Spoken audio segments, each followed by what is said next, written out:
The new iPhone 14 Pro has landed, powered by the mighty A16 Bionic chip. Today, we're going to see how 25 games perform on this new graphics chip. I've uploaded an unlisted, no commentary version of this video in the description if you don't like the sound of my nasally voice. There are not many real, modern AAA games to try on iPhone 14 Pro. Still, some passionate developers have brought their blockbuster titles to iOS.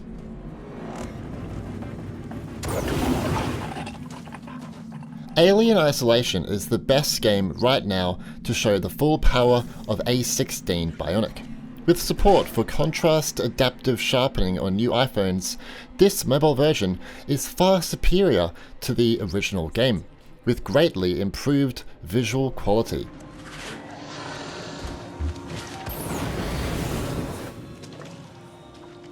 The game contains a few graphics modes. First is Performance. Performance runs the game at a slightly lower resolution to reach up to 60 FPS. It does fairly well at keeping up with this FPS target, but does drop into the low 40s occasionally, especially when you use the motion tracker, throw a Molotov, or use a flamethrower. Graphics runs the game at the highest resolution possible, but caps the FPS to 30.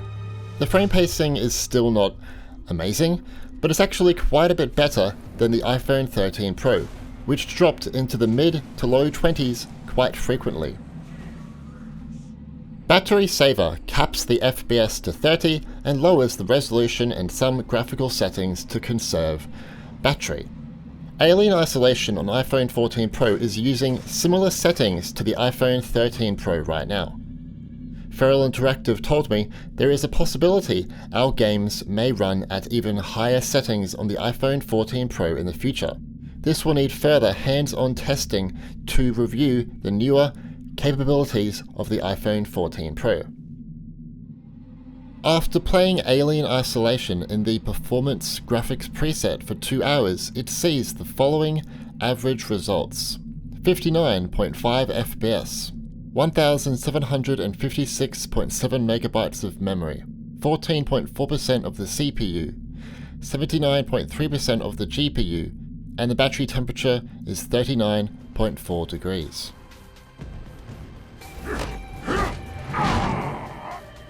Until we get COD Warzone Mobile, Apex Legends Mobile is the best Battle Royale game to try on your iPhone 14 Pro.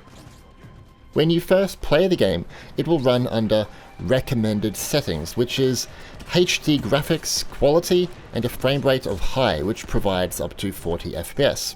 This is actually a good way to play Apex Legends Mobile, providing decent graphics and a slightly higher FPS. Otherwise, if you want to play at max settings with 60 FPS, it is kind of possible.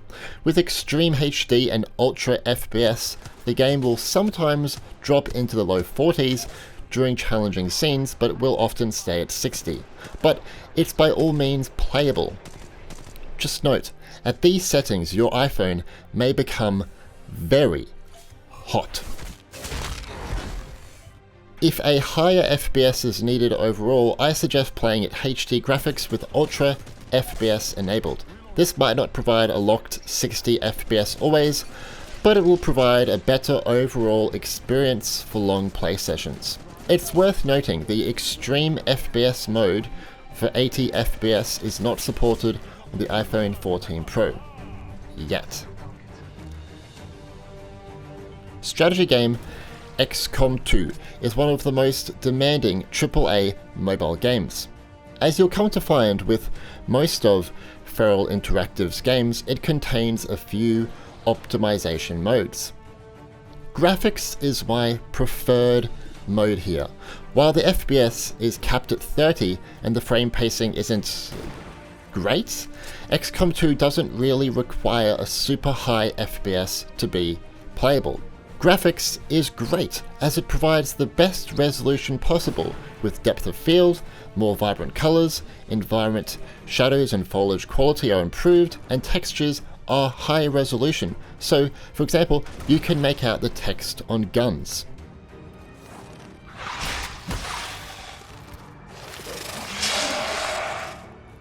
Performance, on the other hand, only provides up to 40 FPS, and the chainsaw frame pacing and lower graphics is quite noticeable.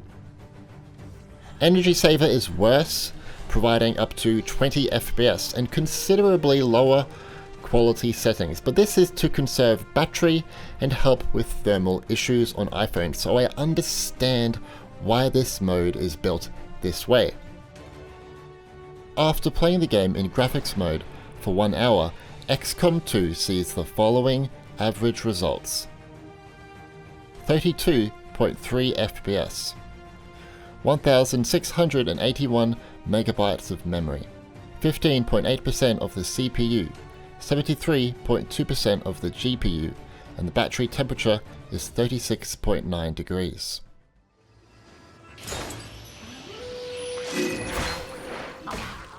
To be honest, I don't really like Genshin Impact, so my performance results may not be as in-depth as other content creators out there.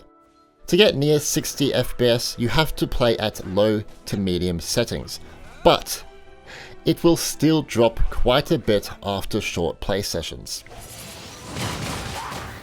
If you play at the highest graphics quality with 60 FPS enabled, you'll notice that just after a few minutes the FPS will drop down to 40 FPS, and not long after that it will stay around 30 FPS for long durations.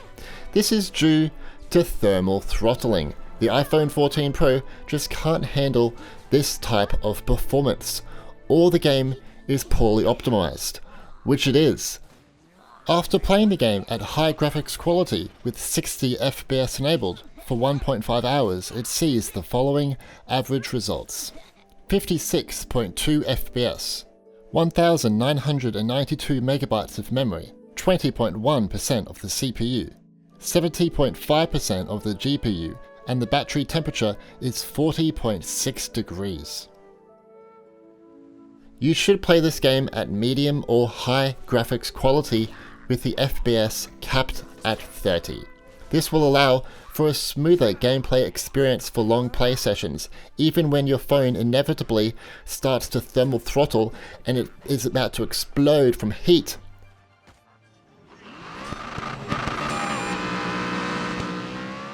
Every year goes by and Grid Autosport still remains the best console racer on iOS. Despite being released on the App Store back in 2017, Grid Autosport on iOS is kind of like a next-gen version of the original 2014 release, with vastly improved graphics, performance and frame rate, and next-gen controller support with rumble vibration. Performance mode provides an almost locked 60 FPS, with some occasional dips into the low 50s. Graphics provides the best visuals but lowers the FPS to around 30. I just wish Feral would cap the FPS to 30 for better frame pacing. Lastly, Energy Saver provides a lower 30 FPS and graphics quality to conserve battery life. That being said, the impact on visuals isn't as noticeable here as what you'd see in Alien Isolation or XCOM 2.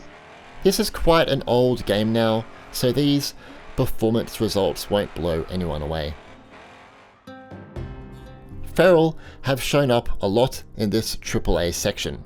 This is because they port amazing AAA games to mobile. Strategy game Total War Medieval 2 is their latest AAA release. It doesn't have any major graphical modes like their other games, but it runs near max settings by default with up to 60 FPS gameplay. I don't really know how to play these Total War games if I'm honest, so I'm sorry if the gameplay is awful. That being said, I noticed it can sometimes go all the way down to 30 FPS when you zoom out of the map. It does have an energy saver mode, which provides 30 FPS to help with battery consumption. This is quite a good idea, as this game requires very long play sessions. I'm sure most of you are aware that Minecraft now has mouse and keyboard support on iPad. But did you know that Mojang also brought it to iPhone? Eh? Just note, Apple doesn't offer official support for mouse pointers on iOS, and obviously playing Minecraft this way with just your iPhone is, well, incredibly uncomfortable and stupid. That being said, if you connect your iPhone to a TV, monitor, or a Mac display via QuickTime, this can become a little more like a desktop experience when you have the game actually open. Here are some other iPhone games with mouse and/or keyboard support if you are interested. I'd also like to quickly note this game is quite playable at max settings on iPhone 14 Pro and mostly hits 60 FPS. Not bad. Not bad at all. Did you know you can play games with the new Dynamic Island on iPhone 14 Pro? A small developer has designed a game specifically for the Dynamic Island. Hit the Island is a Pong-style game where you try to bounce a ball from the bottom of the iPhone's display up to the Dynamic Island to score a hit. You receive a point each time you score a hit on the Dynamic Island, which smartly reacts and animates when it's struck. As you score more points, the game becomes faster and more balls come out and the paddle shrinks. It's a simple but ingenious concept, and I hope to see more games utilize the Dynamic Island in different ways in the future. Just like the iPhone 13 Pro, the iPhone 14 Pro has a Pro Motion display, which allows for up to 120 FPS gameplay. I need to use off-screen footage for this section, unfortunately, for technical reasons, but the displayed frame rate from the application PerfDog does seem accurate.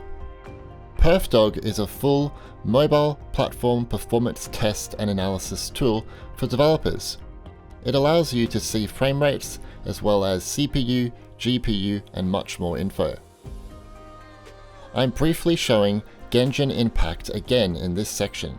On iPhone 14 Pro or iPhone 13 Pro, Genshin Impact doesn't really hit 120 FPS, even on the new A16 Bionic. Here, I'm playing at the lowest possible settings, with 120 FPS enabled, and as you can see, it doesn't really reach anywhere near this target. In fact, after playing Genshin Impact with low settings and 120 FPS enabled for 30 minutes, the game sees the following average results: 88.7 FPS, 1476.1 megabytes of memory, 19.5% of the CPU, 49% of the GPU, and the battery temperature is 32.3 degrees. COD Mobile supports up to 120 FPS in the multiplayer mode only. If you choose Ultra FPS from the graphics menu, the game will only let you play at medium graphics quality.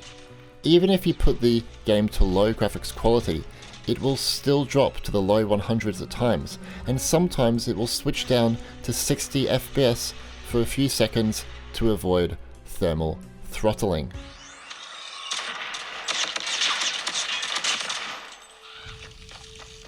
Pascal's Wager was one of the first games to support Pro Motion on iPhone 13 Pro in September 2021.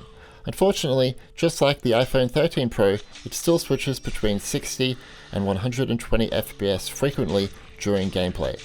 This is graphics quality set to medium, which is the lowest possible here. After playing Pascal's Wager with 120Hz enabled for 45 minutes, the game sees the following average results: 107.6 FPS, 1050.8 megabytes of memory, 12.9% of the CPU, 67.4% of the GPU, and the battery temperature is 31.4 degrees. To combat these issues of thermal throttling and big FPS drops, some developers are smartly supporting ProMotion with up to 80 FPS. For example, NBA 2K Mobile has a 120 toggle in the options menu on iPhone Pro and iPad Pro. Keep in mind, on iPhone Pro it actually allows for up to 80 FPS. I don't know why 2K didn't just label it as 80 FPS. Anyway, it won't be a locked 80 FPS, it will drop a little during gameplay, but it's nowhere near as noticeable as the previous games, by any means. After playing NBA 2K Mobile with ProMotion enabled for 30 minutes, the game sees the following average results: 72.3 FPS, 1399.4 megabytes of memory, 19.7% of the CPU, 78.4% of the GPU, and the battery temperature is 39.8 degrees. Basically, the iPhone 14 Pro is still not ready for 120 FPS gameplay on this caliber. Apple and other YouTubers can say, oh, how cool this is for gaming, but no, it sucks. It's extremely noticeable when it switches between 120 and 60 FPS, and honestly can be quite disorientating. 120 FPS on iPhone might not be fully achievable for a few years yet, until Apple provides better thermal management. It's still advised that you play these high-end games at max 60 FPS, nothing above. This way you can play your favorite games at a higher graphics quality and receive a more consistent FPS for long play sessions. Trust me, you'll have a much better time. 120 FPS gameplay on iPhone 14 Pro should only be tried on indie games or less graphically demanding games that support this feature. Thumper Pocket Edition is one of the best ones to try out right now on iPhone 14 Pro. Based on my testings, it's pretty much always staying at 120 FPS. It's also a great way to experience this high frame rate, as Thumper is a rhythm game and it's all about timing your moves to the music and obstacles, and it's really, really beautiful at 120 frames. After playing Thumper at 120 FPS for 30 minutes, the game sees the following average results: 119.3 FPS, only 475.1 megabytes of memory, 8.3% of the CPU, 54.2% of the GPU, and the battery temperature is 34.6 degrees. On screen is a list of other games that currently support ProMotion or up to 120 FPS on iPhone 14 Pro. Psst! If you're a mobile developer and are interested in using PerfDog to optimize your game, check out my special 20% discount in the video description. Don't tell anyone, it's a secret. The latest iPhone Pros offer the best cameras for AR gaming. This is thanks to the new LiDAR scanner, which can create a depth map of any space you're in. You can transform your own space into an interactive virtual playground. Hot Lava on Apple Arcade contains an AR mode exclusive to LiDAR-supported devices. You can insert game objects to create your own obstacle course, bring out lava, bosses, traps, trampolines, blocks, tables, chairs, and much more. That's robotic. Like that. Then bring in a little character and use the virtual joystick to move him around your obstacle. Out of all the games I've played with LiDAR support, this one works the best in terms of tracking and environment recognition. On screen is another list of games with LiDAR support on iPhone Pro if you're interested. Pretty much every new game on the App Store now supports Metal, since Apple dropped support for OpenGL in 2018. However, some developers are using Molten VK to port their games over. Aerofly FS 2022 is one of those games. If you don't know, Molten VK is a software library which allows Vulkan applications to run on top of Metal on macOS, iPhone and iPad, and Apple TV operating systems. The developer IPAC stated this: "Molten VK is a great project and saves us a lot of time to maintain yet another rendering backend. Performance of Molten VK is quite a bit better compared to using OpenGL. Receiving 60 FPS for long flights is just wonderful to see here, as this game has so much to render at any given moment. Aerofly FS won't be for everyone as it's a flight simulator, but I thought the info on Molten VK would be interesting to share with you." iOS 16 has support for next-gen controllers, and adds support for other controllers such as Nintendo Switch, as you can see on screen.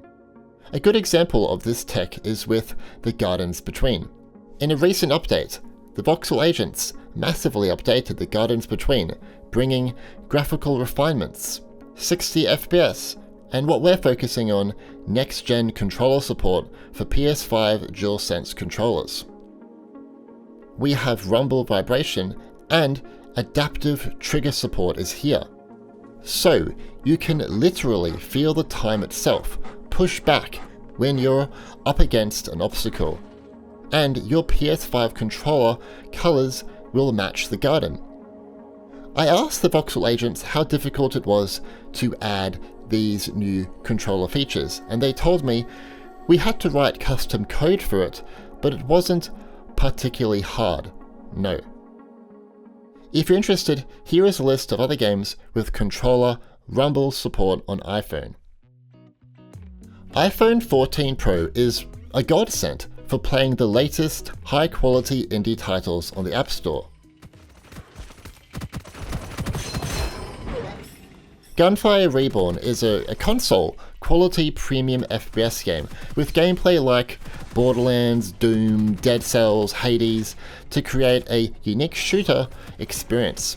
60 FPS is a key factor for FPS games on any platform, and I'm happy to report this game hits that target frequently, even at high settings. Then again, I wouldn't call this a very demanding title. In fact, after playing Gunfire Reborn in high graphics mode for 1.5 hours, it sees the following average results. 58 FPS, only about 1 GB of memory, 11.6% of the CPU, 40.6% of the GPU, and the battery temperature is 34.7 degrees.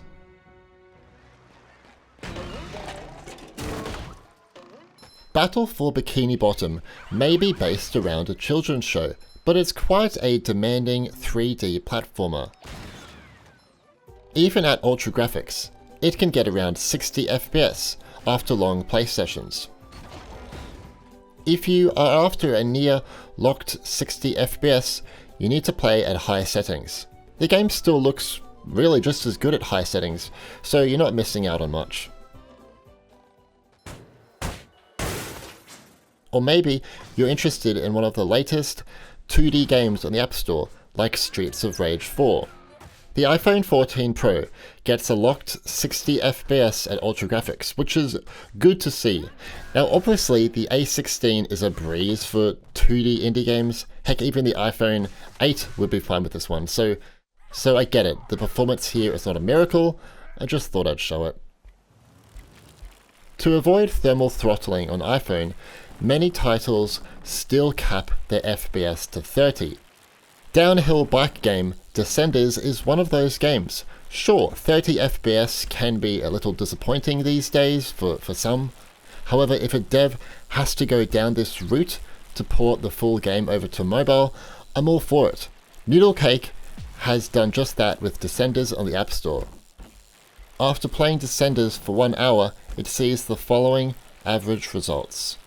29.1 FPS, 1465 megabytes of memory, 11.3% of the CPU, 46.9% of the GPU, and the battery temperature is 30.4 degrees. It's the same story with What Remains of Edith Finch, a terrific adventure game. It's running close to the highest graphics quality by default, but just like on PS4 and Xbox One, it's capped at 30 FPS, and the frame pacing isn't great here as well. Hopefully Giant Sparrow can update What Remains of Edith Finch for these more powerful iOS chips to support a higher FPS in the future, similar to what they've done on next-gen consoles. So what about playing high-end Apple Arcade games on iPhone 14 Pro? Air Twister was shown a lot during the Apple September event. I get why. It has great landscapes that you can fly through and some advanced graphical effects are going on. In fact, in July, the graphics were adjusted for higher-end iPhone and iPad models. Despite this, it still gets around 60 FPS, even after very long play sessions, which is great to see. For example, after playing Air Twister for only 30 minutes, it sees the following average results. 59.5 FPS, only 408.1 megabytes of memory, wow, 10% of the CPU, 33.5% of the GPU, and the battery temperature is only 28.3 degrees. Not bad.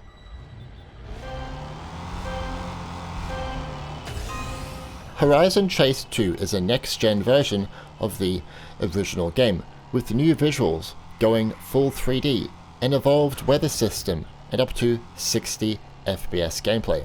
This one does have some issues with thermal throttling, resulting in the FPS dropping into the low 40s when going around some corners occasionally, but otherwise it's very playable. Oceanhorn 2 is one of the key console games on Apple Arcade. There is actually a secret 60 FPS mode in the game's settings that most look over. This massively improves the experience here, especially for combat sequences and dodging incoming attacks. As you can see, it stays around 60 FPS quite often, even during challenging scenes. After playing Oceanhorn 2 with the 60 FPS mode enabled for 30 minutes, it sees the following average results.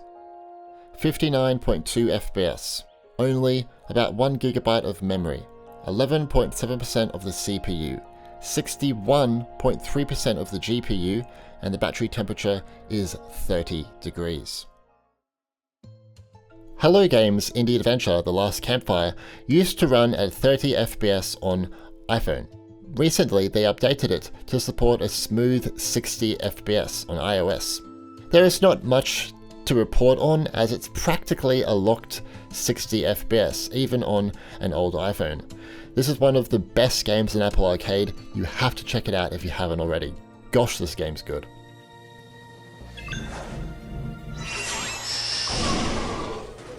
Mistwalker used to target up to 50 FPS in RPG Fantasian, but sometime in the past they added a new 60 FPS option.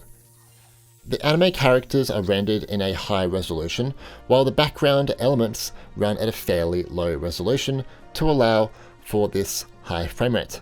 The sets here are actually real.